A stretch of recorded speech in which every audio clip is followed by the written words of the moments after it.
Bismillahirrahmanirrahim. Assalamualaikum warahmatullahi wabarakatuh. Alhamdulillahi rabbil alamin wa bihi nasta'inu ala umuri dunya waddin. Wassalatu wassalamu ala asyrafil anbiya'i wal mursalin sayyidina wa maulana Muhammadin wa ala alihi wa ashabihi ajma'in. Amma ba'd. Sahabat sekalian dimuliakan Allah Subhanahu wa taala. Apakah bersorban itu otomatis menjadi seorang Syiah? Nah, ini pertanyaan yang harus diluruskan karena khawatir nanti kemudian merubah perspektif masyarakat terhadap sorban itu sendiri atau urgensi dari sorban itu sendiri. Namun sebelum kita menjawab pertanyaan ini, ada yang harus kita tahu bahwa Islam ini adalah agama yang sempurna. Agama yang kesempurnaannya bukan saja meliputi dalam permasalahan ubudiyah, penghambaan kita kepada Allah Subhanahu wa taala, tetapi juga meliputi bahkan kepada aspek-aspek kehidupan kita sebagai seorang manusia. Di mana bentuk kesempurnaan itu tidak kita dapati pada ajaran-ajaran yang lain. Yaitu Islam mengajarkan kita bagaimana memperhatikan atau berpenampilan yang baik, termasuk menutup aurat.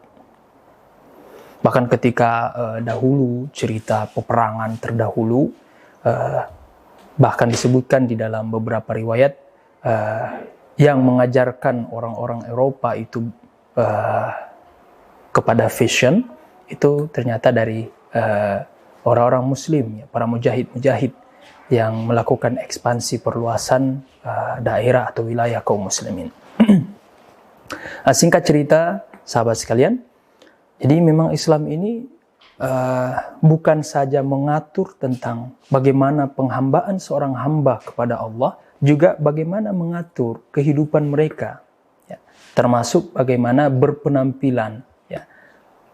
Dan ini disebutkan di dalam misalnya di dalam hadis dengan beberapa redaksi riwayat yang menyebutkan bahwasanya misalnya tentang kesucian, ya, at-taharatu syatrun minal iman atau an-nazafatu juz'un minal iman dan lain sebagainya, bahwasanya kebersihan itu adalah bagian dari keimanan. Ya.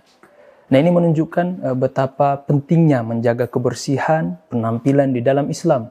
Bahkan Allah Subhanahu wa taala menyebutkan di dalam Al-Qur'an bahwa salah satu di antara hamba yang Allah cintai yaitu mereka yang senantiasa menjaga kesucian. Innallaha yuhibbut tawwabina wa yuhibbul mutatahhirin.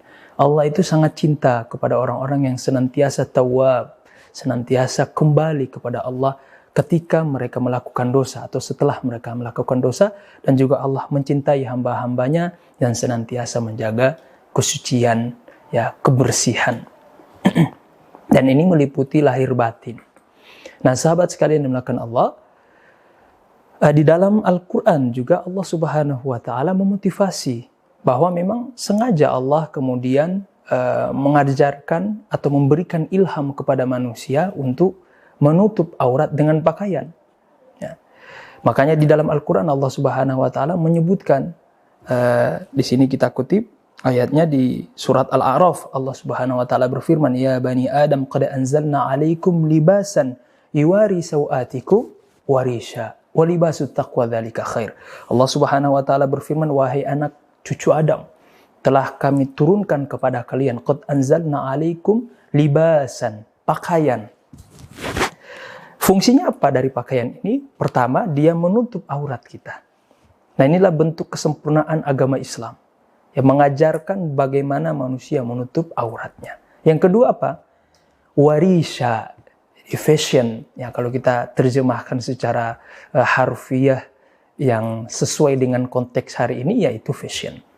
Jadi wajar manusia itu senang dengan penampilan, senang dengan pakaian-pakaian yang bagus, selama dia tidak tafakhur, berbangga-bangga, bahkan menjadi standar penilaian, ya, maka boleh-boleh saja. Tapi ketika sudah seperti itu, sudah menjadi simbol tafakhur, berbangga-bangga, bersombong-sombong, maka ini menjadi tercela. Maka Islam memberikan keluasan, ya, untuk silahkan, ya, untuk berfashion selama dia tidak melanggar syariat, selama tidak menjadi sebuah identitas untuk menunjukkan strata kedudukan, ya, tafakhur dengan harta, maka silahkan, boleh-boleh saja. Nah, sahabat sekalian, namun apa sih standar pakaian yang paling terbaik di sisi Allah?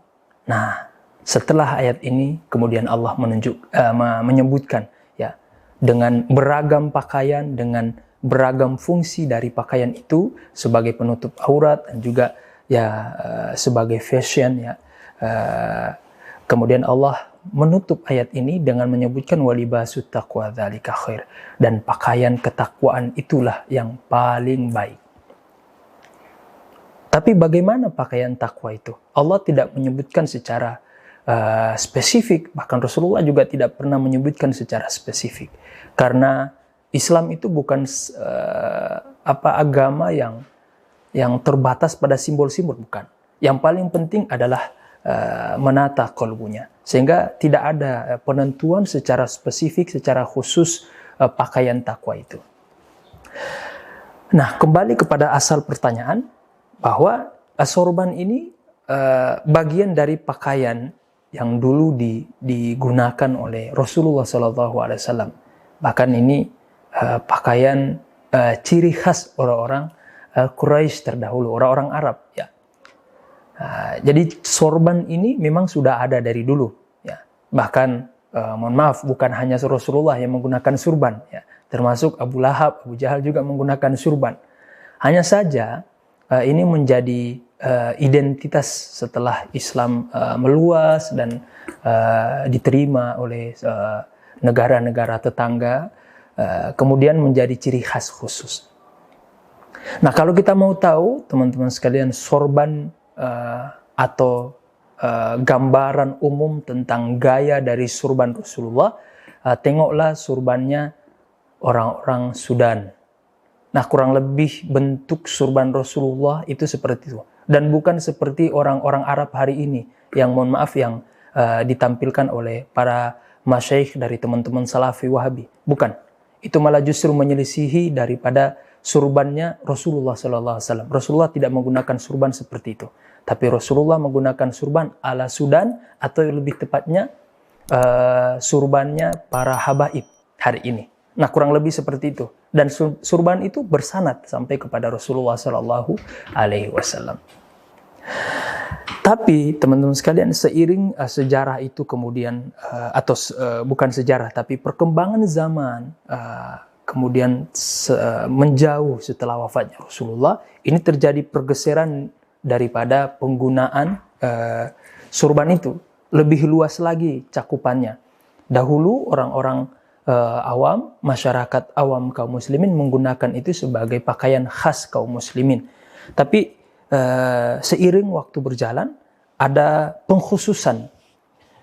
Ketika sampai di zaman Khilafah Turki Utsmani, beberapa sultan, pemimpin-pemimpin itu kemudian membuat ciri khas khusus. Karena ketika keturunan Rasulullah itu diuber-uber untuk dibunuh, maka mereka kemudian memuliakan. Ya, ini salah satu kelebihan Turki Utsmani, mereka sangat menghormati, mencintai dan memuliakan para zuriyah Nabi SAW. Sehingga di zaman beliau itu zuriyah betul-betul dihormati, betul-betul dijaga. Bahkan di Mekah pada saat itu, di zaman Turki Utsmani, terkenal dengan para syarif. Ya. Bahkan dari pihak khilafah atau khalifah, pemimpin-pemimpin Turki Utsmani itu memberikan gaji khusus setiap bulan kepada para syarif, para habaib zuriyah Nabi. Sehingga supaya ini tetap terjaga dan tidak ada orang yang nanti mengaku keturunan Nabi atau habib palsu, dibuatlah satu lambang khusus bagi mereka, yaitu surban dengan berwarna hijau.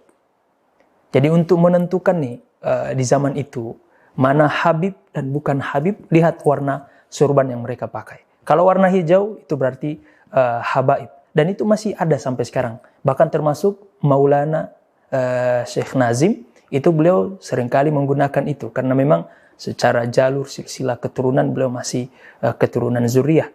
Ya. Nah, inilah yang kemudian dimanfaatkan oleh, mohon maaf, orang-orang Syiah, ya, yang walaupun memang di antara mereka ada yang dari keturunan Nabi, sehingga mereka mengambil simbol ini, kemudian dilupakan oleh kaum muslimin, ya, termasuk para habaib itu sendiri, ya, sehingga yang tadinya itu sebuah identitas khusus bagi habaib yang Sunni, ya berpindah alih kepada para Syiah ini, ya. Sehingga sebagian ulama kemudian mencoba untuk membedakan lagi, ya.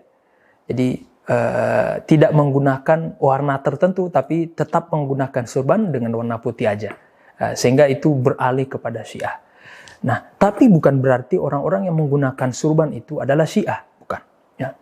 Orang-orang yang menggunakan surban itu adalah Sunni, karena itu adalah tradisi, bahkan simbol dari Rasulullah SAW, ya, yang kita sebutkan tadi bahwa itu bersanad, ya, ya, sebagaimana yang diijazahkan daripada para masyayikh, wabil khusus kepada Syekh Yasin Al-Fadani, beliau punya, ya, sanad musalsal surban yang bersambung sampai kepada Rasulullah SAW. Nah, teman-teman sekalian dimuliakan Allah, jadi masalah surban ini sebenarnya kalau ditarik kepada hukum fikihnya, itu termasuk karena dia masuk kepada tradisi, jadi dia bias hukum, tergantung siapa yang memakainya. Kalau dia ulama, kalau dia keturunan Nabi yang alim, maka disunahkan dia memakai surban. Untuk apa? Supaya mencitrakan identitas itu agar orang-orang awam tidak bingung untuk mencari referensi ketika ingin bertanya. Nah, maka orang-orang yang, mohon maaf, kalau kita nih yang seperti kita ini orang awam, maka baiknya jangan menggunakan surban. Hari ini kan subhanallah, surban ini digunakan bebas. Bahkan orang-orang yang baru belajar Islam itu kemudian sudah memakai surban. Apalagi, mohon maaf, orang-orang yang kemudian lisannya sangat tajam, ya, mencaci maki dan sebagainya, ya, kemudian sudah membungkus kepalanya dengan surban. Ini malah justru berefek buruk bagi Islam. Mencitrakan Islam dengan sedemikian rupa, ya. Makanya di dalam kitab, beberapa kitab syarah Arba'in Nawawiyah, disyarah oleh para ulama kita, ketika mereka mensyarah hadis kedua dari hadis Arba'in tentang penampakan malaikat Jibril yang bertanya kepada Rasulullah tentang Islam, iman, dan ihsan, ya, itu di situ ada kisah yang menarik yang dikutip oleh para ulama kita, terkhusus momen kejadian yang pernah dialami oleh Sultanul Ulama Imam Al-Izz bin Abdissalam, yaitu ketika beliau sedang bertawaf di Mekah. Pada saat itu beliau sedang memakai pakaian ihram, ya. Kemudian mendapati beberapa jamaah dari yang sedang bertawaf itu menyelisihi adab-adab tawaf, ya. Ketika beliau memakai pakaian ihram, ya, karena sama-sama memakai pakaian ihram, sehingga orang menganggap biasa aja, siapa sih orang ini? Ya, sama-sama seperti kita aja. Kemudian ketika beliau menegur bahwa itu salah dalam adab tawaf, dihiraukan, bahkan tidak didengarkan. Setelah itu, ya, kemudian Imam Al-Izz bin Abdissalam, ya, membatin di dalam hatinya, kemudian melepaskan pakaian ihramnya dan memakai pakaian jubah ulamanya beserta surbannya. Baru setelah itu, ketika beliau menegur orang-orang itu, baru setelah itu beliau didengar. Ya, ibaratnya beliau membantin, ya, tadi waktu saya menegur kalian, kalian tidak mendengarkan saya. Baru setelah saya memakai pakaian ulama saya, baru kalian mendengarkan saya. Nah, disinilah kemudian beliau menyebutkan bahwa disunahkan bagi para ulama yang benar-benar ulama loh, ya, yang benar-benar punya kapasitas, ya, untuk memakai pakaian-pakaian seperti itu, ya. Dan tidak boleh selain ulama menggunakan pakaian tersebut termasuk surban. Bahkan beliau menegaskan bisa berdosa, sebagaimana dengan memakai surban bisa mendatangkan pahala, ya, dengan niat tadi imtithal li amrillah, ya, mempraktekkan perintah Allah untuk menjaga amanah agama Islam agar umat tahu referensi para ulama kita, karena diperintahkan fas'alu ahla dzikri in kuntum la ta'lamun, bertanyalah kepada ahli ilmu jika kalian tidak mengetahui. Maka dibuatlah simbol itu supaya umat jelas, ya, merujuk kepada siapa. Maka sebagaimana bisa mendatangkan pahala juga bisa mendatangkan dosa. Maka sahabat sekalian, sebenarnya bukan yang paling penting itu atau yang paling urgen bukan apakah orang yang bersurban itu Syiah atau tidak, bukan. Tetapi ya yang paling urgen adalah ya jangan pernah menggunakan simbol-simbol ulama kita kalau kita bukan ulama. Ya, bahaya, bisa mendatangkan dosa. Apalagi kalau kita niat hanya untuk pamer, ya. Karena syaitan ini kan pintar, teman-teman sekalian, ya. Dia bisa menggelincirkan kita, ya. Bahkan ketika kita dalam keadaan taat kepada Allah, maka hati-hati, ya, menggunakan simbol-simbol ulama kita. Apalagi kita terbuai ketika sudah memakai surban, pakai apalagi songkok, kemudian dipanggil ustadz, kan sudah terbuai dengan itu. Maka sebelum kita jauh terseret oleh bisikan-bisikan syaitan dan iblis, maka perhitungkan kembali, ya, matang-matang untuk menggunakan simbol-simbol ulama kita. Ya, khawatir nanti kita akan terbakar oleh ulama-ulama kita karena kita tidak bertanggung jawab terhadap simbol-simbol mereka. Ini dulu yang bisa saya sampaikan, mudah-mudahan bermanfaat. Billahi taufiq wal hidayah. Assalamualaikum warahmatullahi wabarakatuh.